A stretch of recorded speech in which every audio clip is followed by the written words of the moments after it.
ఏపీలో విద్యార్థులకు జరుగుతున్న అన్యాయం, అణచివేత ధోరణిని నిరసిస్తూ నెల్లూరులో విద్యార్థి సంఘాల జేఏసీ ఆందోళన చేపట్టింది. విద్యార్థులకు ఇచ్చిన ఏ ఒక్క హామీని కూటమి ప్రభుత్వం నెరవేర్చలేదని ఆగ్రహం వ్యక్తం చేశారు. ప్రశ్నించే విద్యార్థి సంఘాలపై రౌడీ షీట్స్ ఓపెన్ చేస్తున్నారని తీవ్రంగా మండిపడ్డారు.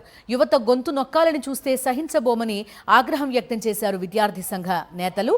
ప్రభుత్వ ధోరణి మారకపోతే అసెంబ్లీని ముట్టడిస్తామని హెచ్చరించారు.